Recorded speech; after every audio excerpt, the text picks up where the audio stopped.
Bismillahirrahmanirrahim. Assalamu alaikum. Good morning. Students of grade 9, today in biology we will continue chapter number 2, solving a biological problem. Today we will start question number 6, that is enlist the characteristics of hypothesis.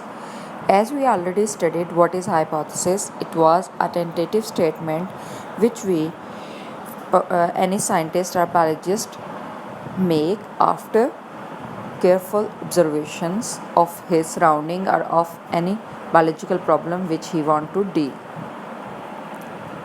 But there are some characteristics that should be followed by this statement. It should be a general statement. General statement means कि ये ऐसी statement होनी चाहिए जिसको आप एक general वे में explain कर सकते हो. आपने ना ही ये कोई इन्फोसाइज करना है कि बस यही आंसर है, और ना ही आप उसको ये कह सकते हो कि ये आपके पास चेंजेबल नहीं है. तो एक जनरल स्टेटमेंट होती है जो चेंजेबल होती है. It should be a tentative idea. Tentative idea से क्या मतलब हुआ कि आपने एक थॉरो स्टडी करके आपने एक आइडिया बनाया कि ये चीज़ यूँ हो सकती है.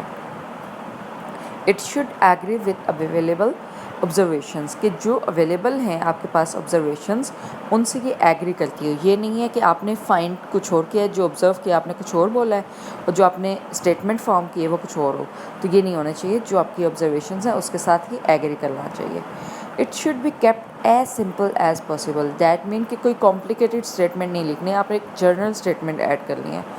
It should B testable. Testable means कि ये इस तरह की स्टेटमेंट होनी चाहिए जिसको आप टेस्ट कर सकते हो, जो कह सकती है कि जो रिज़ल्ट जो आएंगे आपके एक्सपेरिमेंट के बाद वो रिज़ल्ट ट्रू भी हो सकते हैं और फॉल्स भी हो सकते हैं. That mean it can be potentially falsifiable. That mean कि आपके पास ये जो स्टेटमेंट है ये ट्रू भी होगी या भी फॉल्स भी हो सकती है. ठीक है, तो आपके पास ये दोनों ऑप्शन होने चाहिए. इस तरीके से ये टेस्टेबल होने चाहिए. तो किसी भी एक अच्छे हाइपोथेसिस के ये क्राइटेरिस्टिक्स होना मस्ट है. ओके, ये आपका क्वेश्चन नंबर 6 है. देन क्वेश्चन नंबर 7 पे आएंगे. तो it is what is control in experiment. Control in experiment की अगर बात करें, इसका आंसर आपके पेज नंबर 23 पे भी है, जो बॉक्स बना हुआ है. ठीक है, आप वहाँ से भी कर सकते हैं इधर, और या फिर आप ये जो रिटर्न है इस यहाँ से भी कर सकते हैं. अब जब हम बात करते हैं एक्सपेरिमेंट में कंट्रोल की, हमने प्रीवियस लेक्चर में भी ये बात कर ली कि हमारे पास कोई भी बायोलॉजिकल प्रॉब्लम सॉल्व करने के लिए हम उसके एक्सपेरिमेंट्स करते हैं डिफरेंट, जो प्रैक्टिकली परफॉर्म करते हैं. जो प्रैक्टिकल परफॉर्म है उसके लिए हमें लाजमी कोई ना कोई रेफरेंस चाहिए होता है. रेफरेंस मीन्स कि हम जिस तरीके से कोई भी चीज़ मेजर करते हैं, मतलब वेट मेजर करते हैं किसी भी चीज़ का, तो हम उसके रेफरेंस एक वेट हमारे पास अवेलेबल होता है तो हम मेजर कर सकते हैं. इसी तरीके से जो एक्सपेरिमेंट है उनको करने के लिए या कोई भी प्रैक्टिकल करने के लिए हमारे पास दो ग्रुप्स होते हैं. एक एक्सपेरिमेंटल ग्रुप होता है और एक कंट्रोल ग्रुप होता है. जो एक्सपेरिमेंट में कंट्रोल है वो हम इस कंट्रोल ग्रुप को बात करते हैं, जो कि एक्सपेरिमेंटल ग्रुप का कंट्रास्ट होता है, जिसको एग्जैक्टली सेम वे में हम ट्रीट करते हैं जिस तरह हम एक्सपेरिमेंटल ग्रुप को ट्रीट करते हैं, एक्सेप्ट कि एक वेरिएबल जिसको हमने टेस्ट करना है उसको हम चेंज करते हैं. व्हाट इट मीन्स कि जो कंट्रोल ग्रुप है वो और एक्सपेरिमेंटल ग्रुप को हम तमाम कंडीशन सेम प्रोवाइड करते हैं, एक्सेप्ट वन वेरिएबल जो कि हमने टेस्ट करना है कि ये वेरिएबल का क्या डिफरेंस है या नहीं है. फॉर एग्ज़ाम्पल, अगर हम एक इस तरीके का एक्सपेरिमेंट लेते हैं जिसमें हमने फोटोसिंथेसिस के लिए कार्बन डाइऑक्साइड की अवेलेबिलिटी चेक करनी है कि कार्बन डाइऑक्साइड फोटोसिंथेसिस के लिए इंपॉर्टेंट है या नहीं है. तो इससे चेक करने के लिए हम क्या करेंगे, एक कंट्रोल ग्रुप लेंगे जिसको हम कार्बन डाइऑक्साइड फ्रीली अवेलेबल करेंगे. ठीक है, मतलब उस प्लांट को हम ये प्रोवाइड करेंगे कि वो कार्बन डाइऑक्साइड उसके पास अवेलेबल होगी. लेकिन एक्सपेरिमेंटल ग्रुप हम ऐसा लेंगे जिसमें हम उसे कोई कार्बन डाइऑक्साइड नहीं प्रोवाइड करेंगे.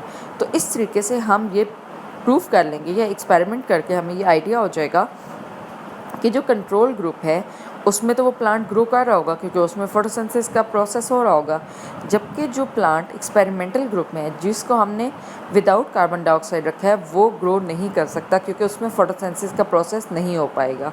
तो इस तरीके से हमें ये प्रूफ कर देगा कि कार्बन डाइऑक्साइड की इंपॉर्टेंस है फोटोसिंथेसिस के लिए.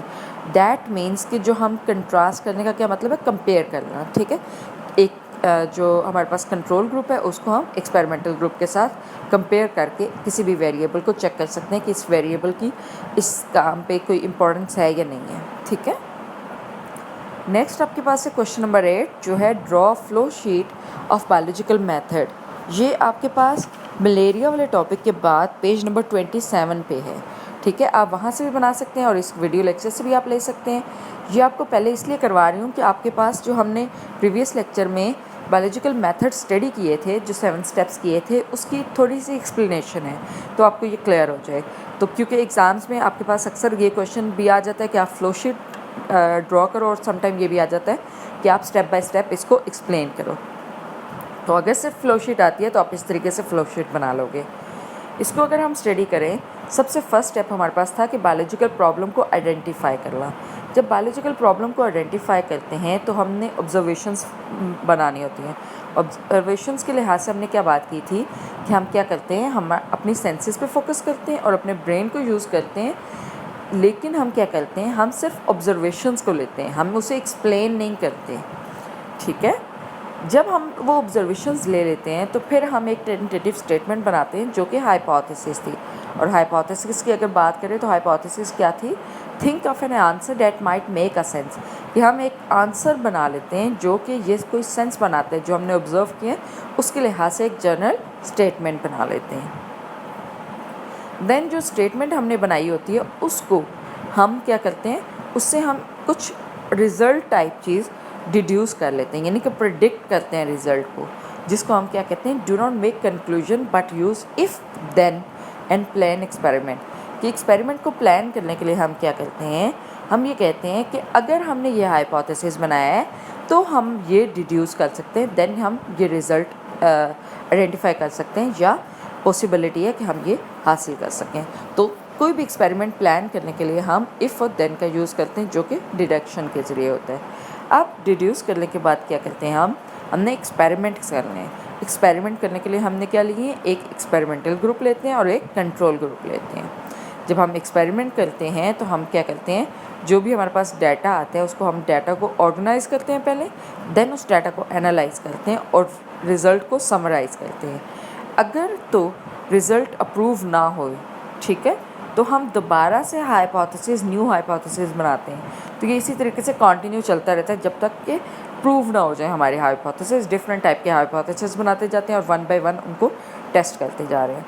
लेकिन अगर वो हाइपोथेसिस प्रूव हो जाता है तो हम क्या करते हैं, इसका रिज़ल्ट रिपोर्ट करते हैं, ठीक है, कि हमने एक्सपेरिमेंट किया सेम हाइपोथेसिस डिफरेंट एक्सपेरिमेंट से। क्योंकि जब हम एक्सपेरिमेंट करते हैं और उसके रिज़ल्ट को फाइंड करते हैं तो हम क्या करते हैं, एक्सपेरिमेंट हम मोर देन वन करते हैं, यानी कि उसकी कॉपी, एग्जैक्टली कॉपीज़ बनाते हैं 2 to 3 टाइम्स, हम उसी को रिपीट करते हैं एक्सपेरिमेंट को।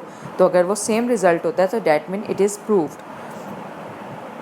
और जब ये प्रूव हो जाता है तो हम रिपोर्ट करते हैं रिज़ल्ट को डिस्कशंस के ज़रिए और सेमिनार्स के ज़रिए।